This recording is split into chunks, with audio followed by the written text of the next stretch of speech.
આ ખોટું હોય તો તમે તમારે કાંઈ વાંધો નહીં મને, પણ મને આમ અંદરથી અમુક વસ્તુ હું તમને તારીખ આપું. ધ ગ્રેટ અકબર કરીને ભણાવવામાં આવે છે ને આપણા. હું જ્ઞાતિવાદનો માણસ નથી, મેં શરૂઆતમાં કહી દીધું. હું ડૉક્ટર અબ્દુલ કલામને વંદન કરું છું, અબ્દુલ હમીદ, અશફાકુલ્લા ખાન, કાદુ મકરાણી, એની અમે વાતો કરી છે. અમે ક્યાં ખોટું, સારું છે એનું, બરાબર. પણ ધ ગ્રેટ અકબર કરીને ભણાવવામાં આવે છે આપણા બાળકોને. હું અહીંથી સાબિત કરી દઉં કે અકબર જેવો હરામીના પેટનો કોઈ નહોતો. વધારે બોલાતું હોય તો માફ કરજો. માફ કરજો શબ્દ કોને કહું ખબર? સભ્યતા અહીંયાથી અવળી ન જાય એટલે. છતાંય મારી મર્યાદા બહાર હું નથી ગયો. એનું કારણ છે કોઈ પણ માં ઉપર ગાળ આવે ને એવું અહીંથી ન બોલાય. દાખલો દેવા હું બોલું, ખોટી ના ને એ શબ્દ ન બોલાય. મને હમણાં એક વડીલ સાહિત્યકારે બહુ સરસ કીધું કે ભાઈ એ સાહિત્યમાં, અરે લોક સાહિત્યકાર કે કોઈ કલાકાર ગાયક હોય એને આ સ્ટેજના દોષ લાગે, પણ આ તો હરામીના પેટનો હતો એમાં મારે હું શું કરું બીજું. હવે એના દાખલા તમને હું આપી દઉં. આખી વાત નથી કરતો, એક એક્ઝામ્પલ આપું. ઘણા દાખલા છે. બેરમ ખાન છે ને એ અકબર બાદશાહ માટે એનો ગુરુ કયો, એનો બાપ કયો, એનું જે કયો એ બેરમ ખાન હતો. એને 13 વર્ષની ઉંમરે ગાદીએ બિહારનાર બેરમ ખાન હતો. એ બેરમ ખાનને દગાથી મરવી એની પત્ની હારે અકબરે લગ્ન કર્યા હતા. ધ ગ્રેટ અકબર કરીને જે પરિણામ આવે છે ને એને. હવે એ બીજા ઘણા દાખલા છે. હવે ધ ગ્રેટ અકબર જે કોઈ જ્ઞાતિવાદ કરતો નહોતો ને હિન્દુ મુસ્લિમને એક રાખતો હતો, ઈ અકબરે એના લેખકોએ લખ્યું છે નજરે જોઈને. બદાયું, અબુલ ફજલ અને બદાયું એમ લખે છે. હું તમને તારીખ આપું, 25 ફેબ્રુઆરી 1568. સાહેબ હું વાંચતા એકલો મને આમ કમકમાટીઓ આવેલી છે સાહેબ. એમ થઈ જાય કે આ બધું એક બાજુ મૂકીને ક્યાંય વયું જવું જોઈએ. હકીકત વાત કરું, સારું લગાડવા નથી કહેતો. કાંઈ પડી જ નથી કોઈને. આ બધા વૈયા ગયા કાંઈ નહીં. આપણે બસ નકરે એન્જોય જ કરવાનો.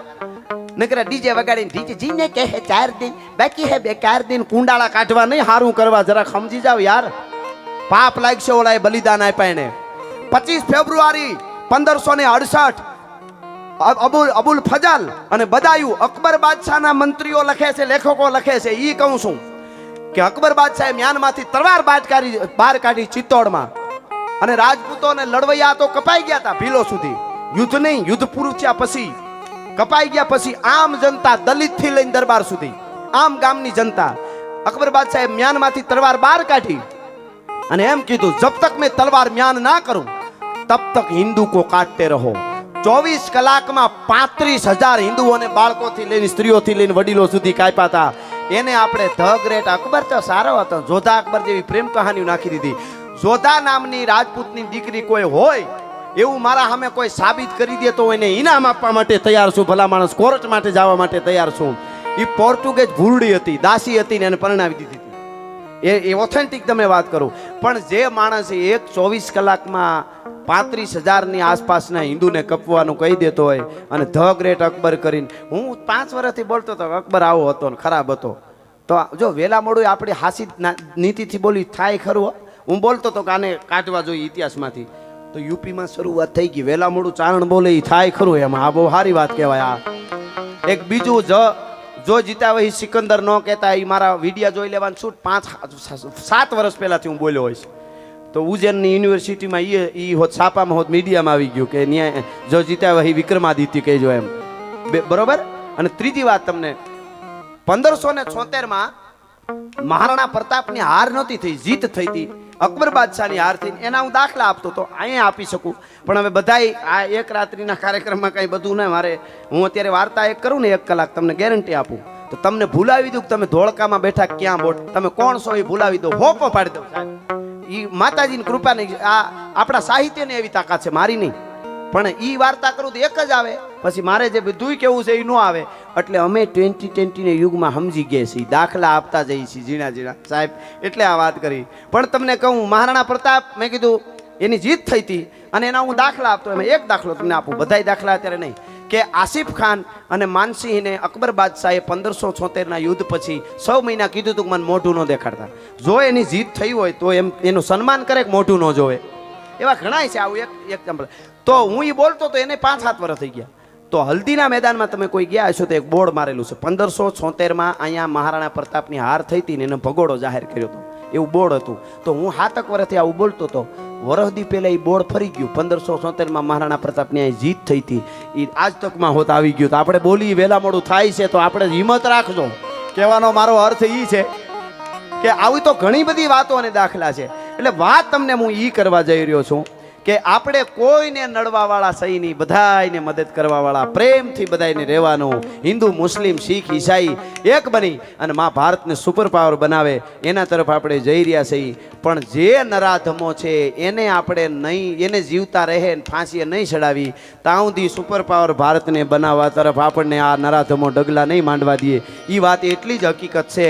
અને કેટલી વાતો મારે કરવી યાર. હું અમુક જોઉં કેવી કેવી ઘટનાઓ બને છે. પાકિસ્તાનમાં એક હિન્દુની દીકરી 9 વર્ષની દીકરી, એને ધરાર 45 વર્ષના વિધર્મીએ લગ્ન એની સાથે કરી લીધા હમણાં જ. 45 વર્ષના. હું હકીકત વાતો બધી તમને કહું. અને તોય અહીંયા અમુક વડીલો એમ કહે છે, હવે તો ઘણા કહે કે તમે પાર્ટીના થઈ ગયા. વાંધો એ પાછો એ કે એકચ્યુઅલી યહાં હિન્દુસ્તાન મેં મુસ્લિમ સુરક્ષિત નહીં હે, તારી ભલી થાય, તારી તું સુરક્ષિત રહે એટલે બધું સારું છે. હવે શું કરવું આમાં તમે જ કયો યાર. પછી કે તમે હવે મોદી સાહેબ 500 વર્ષ પછી મહાકાળીના મંદિર ઉપર ધજા ફડાકા મારતી હોય સનાતન ધર્મની, તો મોદી સાહેબ કે લીએ એક તાલી બનતી હે યાર. આ તો હકીકત છે ને યાર. આમાં ક્યાં ખોટી વાત આવી? બધાય અહીંયા સેફ છે. અને જો મુસલમાનને સુરક્ષિત રહેવું હોય અહીંયા ભારતમાં, કે હિન્દુને રહેવું હોય કે શીખ કે કોઈને, તો જેટલા નરાધમો છે, જે રાક્ષસી વૃત્તિવાળા છે, ખરાબ કરે, બેનું દીકરીઓને કાપી નાખે, બેનું દીકરી ઉપર ન કરવાનું કરે, એ બધાયને ફાંસીએ નહીં ચડાવે ત્યાં સુધી ના તો હિન્દુ, ના તો મુસ્લિમ, ના શીખ, ના ઈસાઈ કોઈ ભારતમાં સુરક્ષિત નથી. આ જ્યાં લખવું હોય ત્યાં લખી લેજો. આ વાત ખોટી હોય તો તમે મને કહી દેજો કે તમે ખોટું બોલ્યા છો. એ તો હકીકત છે ને.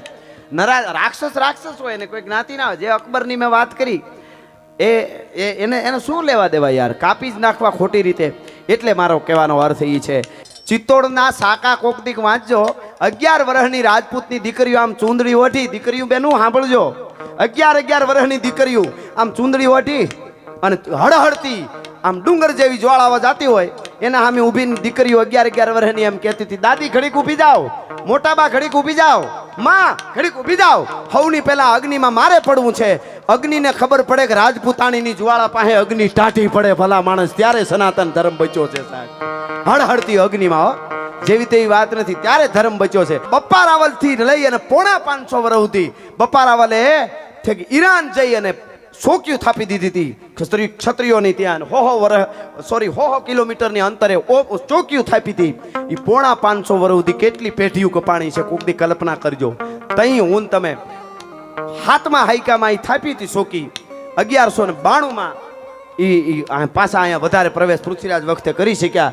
તો એને આપણે શું આપશું? એટલા માટે આ ગીતો ગાવાની મજા આવે છે.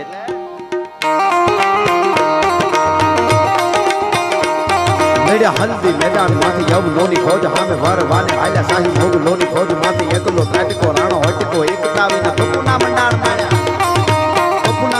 માડ્યા રાજપૂત ખોજ માંથી કોઈ લેડા નર બળકા મહાદેવ નામ તારી. માતાઓ બહેનો અહીં બેઠા છે. નારી શક્તિની જે તાકાત છે, રાણો છે. હાલો, મહારાણો હોય, શિવાજી હોય, પણ મહારાણા પ્રતાપનો શેરો ઝાંખો પડે ને જરાક. અજબદેવ પવાર નામના રાજપૂતાણી પડખે ઊભીને એમના પત્ની શું કહેતા હતા ખબર? રાણાજી થાકી ગયા હો ને તો થોડોક સમય પોરો ખાઈ લ્યો, કડે બાંધેલી 2 તરવાર અને ચેતક ઘોડો મને આપી દો. આ રાજપૂતાણીને ત્રેવડ છે, મેવાડને કેમ ઘેરે કરવું એ ભલા માણસ. આ પડકારાની મજા છે. બાકી બજારમાં બગડાટો બોલે કે તમે અંદર રહેજો, હું 3 મેથી જોઈ લઉં. ત્યાં ઓલો પાછો શું કે ખબર? આ બાજુ આવે તો કહેજે હો, મને મારી નાખશે. તું તારો 100 વર્ષ નો થા, ટિકિટના કાળા બજાર કર, કોકના બૂચ માર, તારું મૃત્યુ ન આવે. મૃત્યુ તો મંગલ છે, મર્દને આવે. મૃત્યુની જ કિંમત હોય. મહારાણા પ્રતાપ જન્મો તે દી એને કોઈ નહોતું ઓળખતું. શિવાજી જન્મો તે દી એને કોઈ નહોતું ઓળખતું. વલ્લભભાઈ પટેલ જન્મો, હમીરજી ગોહિલ જન્મો, ચંદ્રશેખર આઝાદ, ભગતસિંહ, જેટલા થઈ ગયા જન્મા તેથી કોઈ નહોતું ઓળખતું. પણ વૈયા ગયા પછી કાળની છાતીની માથે ઉજળા ઇતિહાસ લખાઈ ગયા. તાકાત નથી, સમય પણ એને કાઢી શકે ભલા માણસ. એની જ મજા છે, કેવી રીતે મૃત્યુની મજા છે. અને એ તો એને ટાણે આવીને ઊભું રહીએ એની પહેલા આપણે સમય હાથવીને હું કરી દીધું. એ બહુ મોટી વાત.